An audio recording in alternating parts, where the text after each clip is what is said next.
Okay, y'all, we back, man. We back finally, man, with another reaction video. You dig? I'm talking about this one is kind of stupid, kind of epic big, stupid epic big. You dig? So let's get right into it. You dig what I'm talking about, man? Let's do the intro. Yeah, yeah, yeah, yeah, yeah, yeah. Yeah, no baseball. Yeah, what up, y'all? This your boy LC the One, baby. LC the One to be exact, that is AKA Illmatic 124, and not the motherfucking gang numbers, man, but my actual jersey number I wore when I was in high school, and my warm-up jerseys on the back of my motherfucking chair. Hey, what's up to my LC Nation, my LC gang, and my LC crew? Hey, I was burping. Hey, what's going on out there in the land where you live, you did? But hey, man, we back with another reaction video, man. I mean, this is the most epic reaction video, man, that I have ever did. Can y'all dig that? With a basketball jack. Tough acting tonight, baby. Shout out to Michael Jordan and the Chicago Bulls. 96, 97, 98, 93, 92, and 91 NBA championship years. You did. But as you can see from the title of the video, man, this is my reaction to Stephen A. on MJ and the Bulls feud with Isiah Thomas and the Detroit Pistons. You dig? Now, cut the music. Now, cue the real music. Now, listen, man. As y'all know, man, The Last Dance, man, is finally in session. Well, that's the documentary that is going on right now on ESPN. You dig? And it's like the documentary is so epic right now. It's so epic big right now, man. And for this time that we in right now, this is needed because we need something to watch. Okay, we need something to watch, man. We need something to cling on to, man. And this just brings back that old feeling, that good feeling when you see things like this. If you came out of the Jordan era, if you know about Michael Jordan, you know exactly what I'm talking about because those was happy days. For real, when Michael Jordan was around here in Chicago and he was playing with the Chicago Bulls. Oh my God, it was spectacular, man. I can't put no other words in perspective to explain and describe what I'm saying. Okay, it was just immaculate. It was beautiful, man. It was like magic, man. It was love and stuff all in the air and stuff like that, man. Everybody was tweaking and stuff and doing all that type of stuff. But Michael Jordan, man, he was very influential for the city of Chicago, and what he did, man, it changed all the dynamics here. For real, economically. I'm talking about everything. Spiritually, he brought that family aura here and all that. So Michael Jordan was a big influence to the Chicago and to the Chicago Bulls organization, period. So now Stephen A. Smith is comparing contrasts or just revisiting that moment when he went through that ordeal with the Detroit Pistons. They was trying to get past them to get to the NBA Finals for the first time. Now, 1989, they fell short, and Michael Jordan was explaining that in the Last Dance video last night, episode 3 and 4, how they fell short, and he was crying and stuff on the bus ride, and his father was like, "It's only one game." So they came back stronger. Michael Jordan beefed up, he got bigger and stuff like that, man. He prepared his body and his mentality, his mind frame for what he was about to endure, the war he was about to go into, because they had the Jordan rules for him. So it's like every time he would come into the paint, he would get knocked down. He would get beat. They would trap him everywhere, wherever he caught the ball, and that was their strategy to beat them, okay? But Phil Jackson, Tex Winter, they designed that triangle offense. They came up with a better defensive scheme to stop they most potent scorers, Isiah Thomas. I remember like yesterday, Joe Dumars, Vinny the Microwave Johnson. There was a few players that was really standing out on their team. They was like the offensive threat. But they neutralized them with their defense. The Bulls, they called it the Doberman defense, okay? And Scottie Pippen and Michael Jordan, they locked down everybody on the perimeter. And then they had Horace Grant and Bill Cartwright in the blocks. Okay, and they did all the other dirty work, and then Horace Grant developed an 18-foot jumper, and that was just stifling. It was too deadly. Shout out to Gento. But that's what they did in order to get over that hump and to move past the Detroit Pistons to go to their first NBA Finals, and they were very impressive against Magic Johnson. I know they're going to be talking about that shortly. So, without further ado, we finna watch this video, man, and all that holy essence and like glory. But let's get the screenshot first. Okay, alright, so y'all ready? Y'all ready? Let's get it, baby. Let's go. Shout out to Damien and Bianca. And see, that's so cool. And Royalty, you did. And DDG. And Damien Crying, all those in the game that rock with these wireframes. You did. Let's go, baby. Said he still hates the bad boy Pistons to this day. It led to him to get in the weight room, put don't give me no audio, etc. Max, did Jordan need those Pistons to become the greatest player of all time? No. And this narrative about the Pistons, it just doesn't line up with the facts. Look, the Pistons were a dominant team at the time, and Jordan overcoming them and the Bulls overcoming them, that was a thing for sure. I'm sure it made them better in some way. Had it not been the Pistons, it would have been another obstacle. Right. Pistons beat the hell out of Jordan. I mean, the refs let him get away with it back then. Yep. And fouled him a million times on the way to the basket every time. The doc goes over it. But this idea that Jordan had to overcome the Pistons and learn how to win, it doesn't line up with the fact. Guys, I say this every time the topic comes up.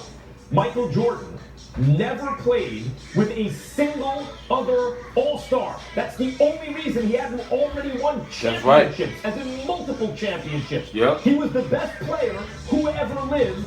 By the time he got back from injury in his second season and gave the Celtics 63 at Boston Garden, Larry Bird knew it when he saw it. The next year, Jordan averaged 37. The next year, he averaged 32, 8, and 8. And the year in question, Mike outside on the perimeter with the street deuce. You did what I'm talking about.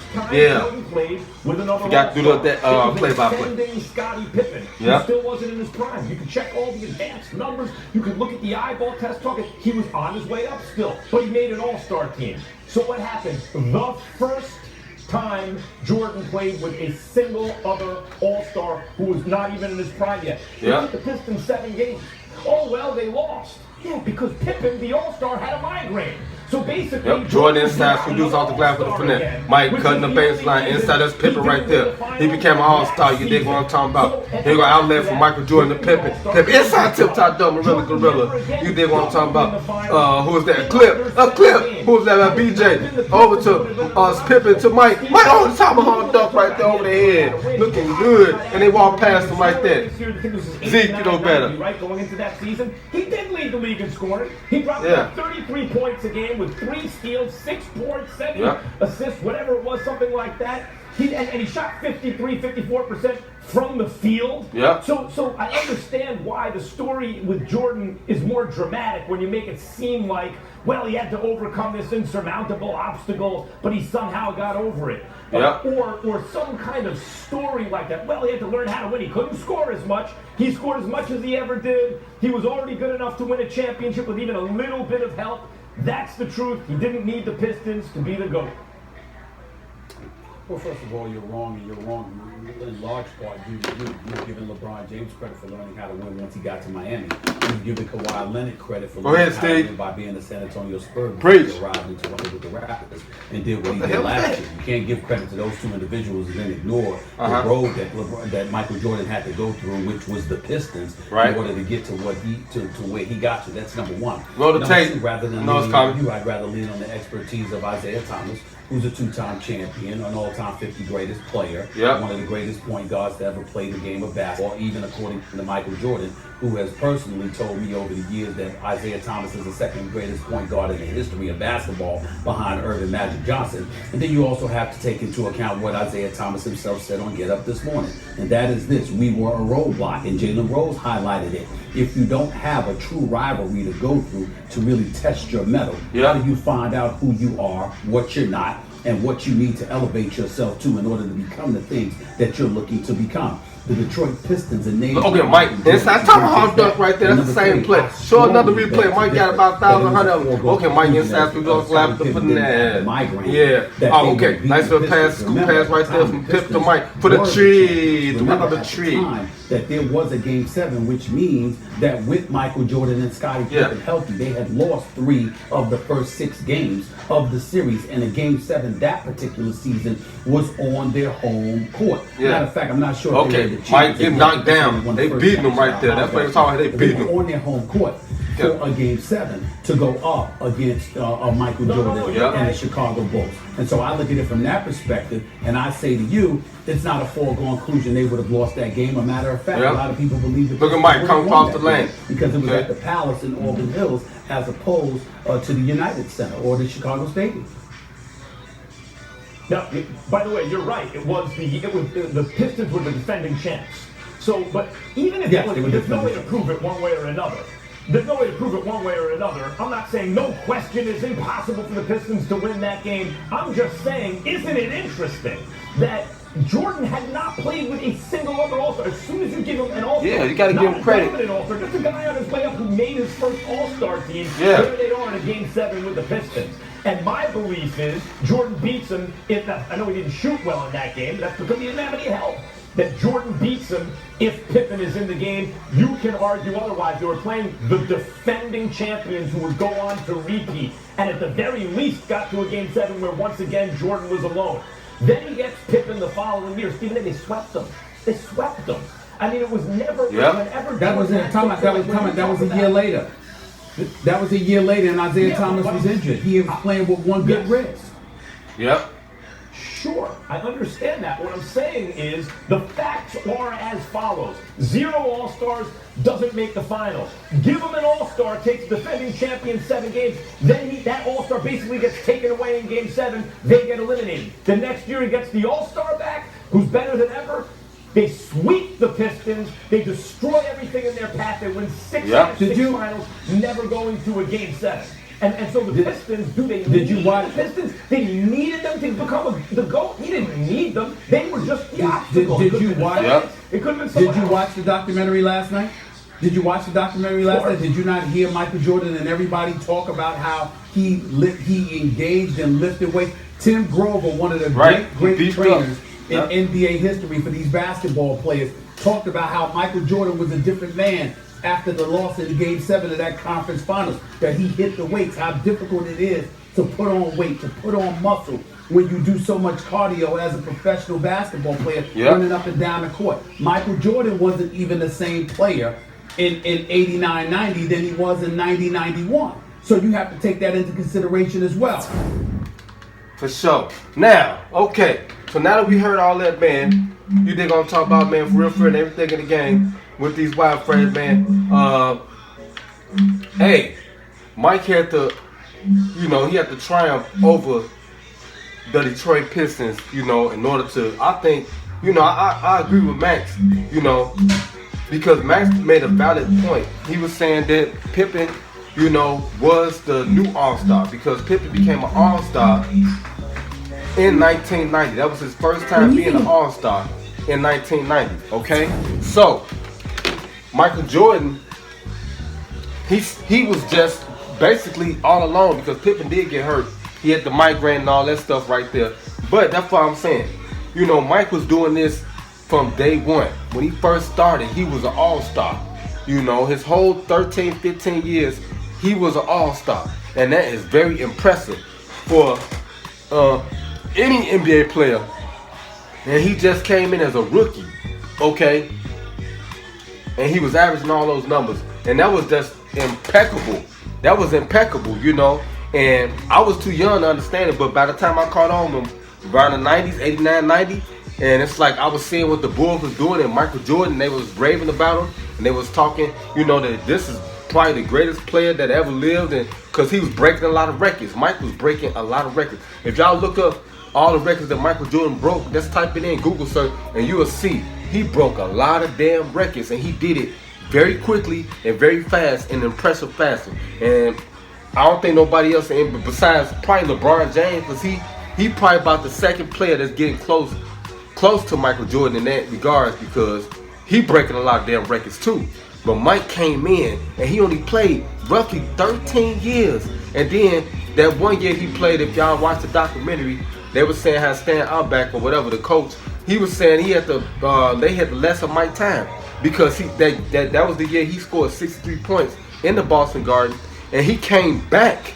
He came back off an injury, broke his foot, and he came back early, and they didn't want to give him no time. They was taking him out. Can you imagine if Mike was to play the rest of that whole year you know, and get his whole time, he would have been averaging 40, 50 points because they couldn't stop him.